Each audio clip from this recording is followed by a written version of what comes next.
नमस्कार और राधे राधे। मेरा नाम है चौहान शैलेश सिंह और आज हमारे साथ जुड़ गए राजेश परीख। नमस्कार, प्रणाम। नमस्ते, जय श्री कृष्ण। जय श्री कृष्ण।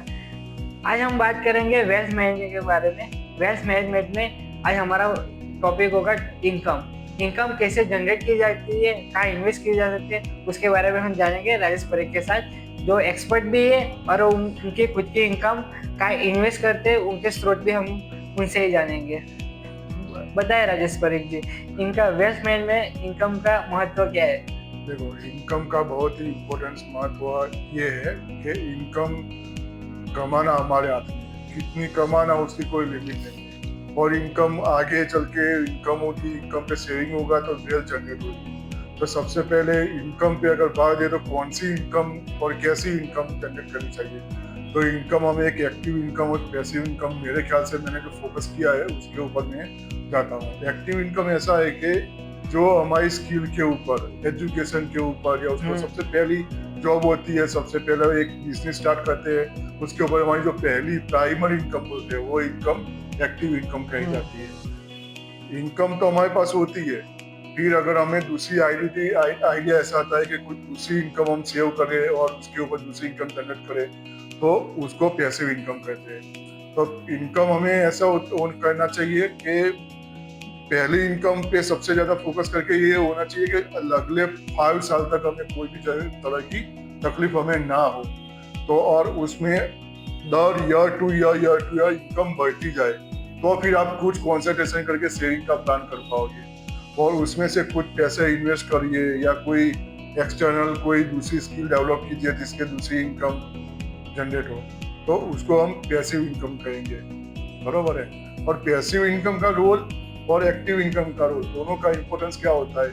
देखिए, एक्टिव इनकम होती है ना, वो सबसे पहले 100% होनी चाहिए और जैसे एज जाएगा, समय जाएगा तो 100% से 0% पे होगी। वो कैसे होएगी? क्योंकि जैसे जैसे समय जाएगा, एज बढ़ेगी, अपनी एफिशिएंसी कम होएगी, तो हमारा हाथ पे चलना काम करेगा, दौड़ धाम नहीं कर पाएंगे, वो सब कर पाएंगे, तो आगे चल के वो सब 0 पे होएगा। लेकिन पैसिव इनकम 0 से 100% करनी है, मतलब धीरे धीरे 0% में से 10% करनी है, 20% करनी है, और लास्ट में जब आपका रिटायरमेंट टाइम आएगा 50 या 60 ईयर, जब आप अपना टाइम ऐसा डिसाइड करोगे इस पर्टिकुलर एज में मुझे रिटायरमेंट लेना है, तो उस टाइम में पैसिव इनकम अगर 100% सपोर्टिव हुई तो वो आपको शांति से बैठे बैठे इनकम आपके पास आएगी, जिससे आपका स्ट्रेस नहीं आएगा कि आफ्टर रिटायरमेंट और एज बढ़ने के बाद क्या होगा।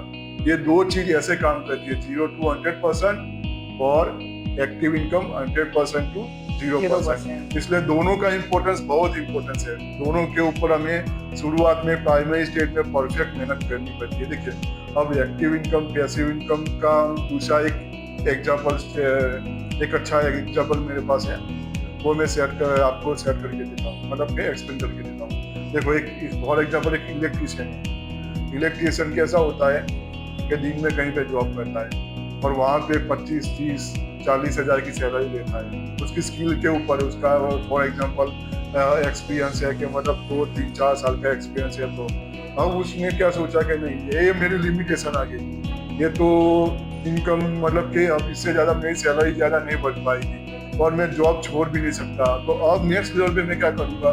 तो वो क्या करता है कि उसी फील्ड में रिलेटिव्स को और हर जगह पे पब्लिसिटी करता है कि भाई मैं लाइट रिपेयर कर सकता हूँ, फैन रिपेयर कर सकता हूँ, इलेक्ट्रिक का कोई भी काम कर सकता हूँ, प्लीज अगर कोई काम हो तो मुझे बताना। फैमिली साइकिल में, हर जगह पे फ्रेंड साइकिल में बता दिया। और उसने ऐसा किया कि जॉब का टाइमिंग तो सेम तो रखा, आफ्टर जॉब खत्म होने के बाद उसने कहीं और जाना शुरू किया, 1-2 घंटे के लिए यहाँ जाके आ गया, वहां जाके आ गया, और ऐसे करके दूसरी 30-40,000 के प्लस 10,000 और अलग इनकम कर दी। तो उसने पैसिव इनकम जनरेट कर दी एक ही स्किल के ऊपर।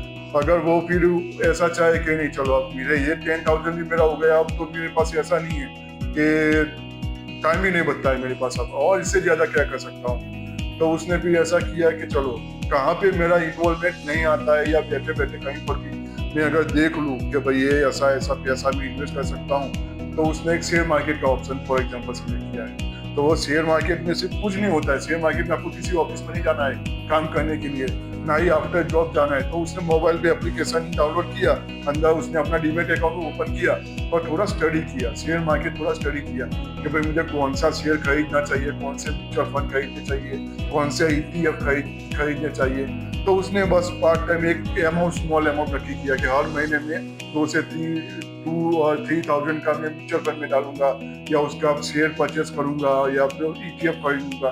बस उसके वो अलग से उसने सेविंग कर दी। तो 12 महीने में उसने फॉर एग्जाम्पल 30-40,000 का अलग उसने से डिसिप्लिन के साथ किया। तो वो भी अगर हम ऐसा चाहे कि 4 to 5 years के बाद उसके हाथ में क्या आएगा, अगर हम ये देखना चाहे कि भाई उसने ये सब तो अच्छा कर लिया, लोग बहुत अच्छा कर लिया, लेकिन वो ही डिसिप्लिन के साथ अगर 4 to 5 years में वो गया तो उसके पास क्या रहेगा। देखिए जॉब में भी प्रमोशन तो थोड़ा आया होगा, फिर उसने वो स्किल का वो पैसिव इनकम में वो फ्रीलांसिंग काम किया तो वो भी अब बढ़ गया होगा, और सेविंग का भी बढ़ गया होगा। कि सेविंग कैसा होता है कि इन्वेस्ट करते हो ना तो उस पर इंटरेस्ट हमको मिलता है 10%, 12%, 14% इंटरेस्ट मिला, तो वो भी कंपाउंडिंग होकर उसकी लगभग 1.5 टाइम्स इनकम ऑलरेडी वो भी बढ़ गई होगी, सेविंग बढ़ गया होगा। तो उसको अच्छा खासा कितने थ्री एक्टिव इनकम और पैसिव भी 2 टाइप की इनकम उनकी बढ़ गई। जस्ट एग्जांपल, वो डिपेंड्स रहता है कि आप कैसा नजरिया रखते हैं अपने लिए कि पैसा कमाना है, उसका सेविंग करना है। इसलिए सबसे पहले इनकम और सेविंग बहुत ही पावरफुल थिंग है। ये 2 एक पिलर है। अपनी स्टेबिलिटी लॉन्ग टाइम के लिए, रिटायरमेंट के बाद देखना चाहे, या अच्छा कैरियर देखना चाहे, फैमिली का स्टेबिलिटी देखना चाहे, स्ट्रॉन्ग पावर हमारा बनाना चाहिए, तो बहुत अच्छा रहता है। मतलब कि 18 साल के बाद आपके इनकम जनरेट कीजिए, उस इनकम में से आप थोड़ा सेविंग करना चालू कीजिए, अपने खर्चे चलाइए, और सेविंग भी ऐसी जगह करें जहां आपको विश्वास और भरोसे के साथ अपना रिटर्न और इंटरेस्ट के साथ रिटर्न मिल सके। और 18 साल के बाद अपनी इनकम जनरेट कीजिए, और उसके बाद 20 या 22 साल के बाद अपनी इनकम के साथ साइड इनकम चालू कीजिए, जिससे वो साइड इनकम को प्रॉपर इन्वेस्ट कीजिए। इन्वेस्ट के साथ जो 5-6 साल में डबल हो सकती है अपनी इन्वेस्टमेंट, बरोबर। अब इन्वेस्टमेंट के बारे में क्या कहना चाहेंगे? इन्वेस्टमेंट के बारे में मैं कहना चाहूंगा, लेकिन सबसे पहले आपने बहुत अच्छी बात बोली सर कि 18 साल के बाद आप पैसा कमाना चालू कीजिए। देखिए आज के टाइम में कंपटीशन बहुत है, एजुकेशन खत्म करने में 20 से 24 साल निकल जाते हैं। तो 18 साल के बाद आप कोई भी काम ले सकते हैं लीगली देखा जाए तो 18 साल के बाद उसको देखना चाहिए कि मैं कौन सी स्किल पे वर्कआउट करूंगा, साइंस, कॉमर्स, आर्ट्स क्या पढ़ रहा हूँ, उसके ऊपर से मैं कौन सी स्किल पे जाऊंगा। तो उसके 18 साल के बाद 100% उसको कुछ ना कुछ इनकम का देखना चाहिए। तो आफ्टर 2 या 3 इयर्स एक्सपीरियंस के बाद उसकी अच्छी इनकम हो जाएगी। और उसके बाद पैसिव इनकम के वही सेम चीज हो जाके पैसिव इनकम ढूंढना चालू करे, कैसे करना है। और अगर उसको दूसरा इनकम सोर्स फ्रीलांसिंग काम नहीं मिल रहा है, वे सेविंग पे जा सकता है। सेविंग एक अच्छी चीज है कि वो सेविंग भी करो और प्लस इंटरेस्ट कमाओ। आज के टाइम में मैं ऐसा प्रीफर करता हूँ कि सेविंग तो करना है प्लस इंटरेस्ट भी कमाना है। तो मैं ऐसा मेरे कैलकुलेशन के हिसाब से लास्ट 5 इयर्स में डिसिप्लिन के साथ कर रहा हूँ। तो 100 रुपीज अगर मैं इन्वेस्ट कर रहा हूँ तो 100 रुपीज के साथ मैं 15 रुपीज भी उसका इंटरेस्ट एक्सपेक्टेशन कर रहा हूँ। अगर मेरा 100 रुपीज गया तो समझो मेरा 115 रुपीज गया, और अगर मेरा 100 रुपीज आया तो समझो मेरा 100 रुपीज है 15 रुपीज आया इंटरेस्ट के साथ। तो ये बहुत अच्छी आपने बात बोली। इस तरीके से आप इनकम और सेविंग का कॉम्बिनेशन करके काम कर सकते हैं। महत्व की बात यह है कि इनकम पहले जनरेट की जाए। इनकम चालू होगी तो आपका माइंडसेट सेविंग की ओर जाएगा, सेविंग के बाद इन्वेस्टमेंट की ओर जाएगा, इन्वेस्टमेंट के बाद आपको भविष्य में या इन फ्यूचर आप सेट हो सकते हैं, यार कोई फील्ड में यार कोई बिजनेस कर सकते हैं, कोई भी छोटा मोटा या बड़ा सा बिजनेस कर सकते हैं। इसी के साथ हमारा इस टॉपिक पे बात ख़त्म होती है। नेक्स्ट टॉपिक में हम बात करेंगे इन्वेस्टमेंट के कितने कितने स्रोत है, कहाँ का आपको इन्वेस्ट करनी चाहिए अपनी इनकम। और इसी के साथ हमारा समाप्त होता है। नमस्कार और जय श्री कृष्णा।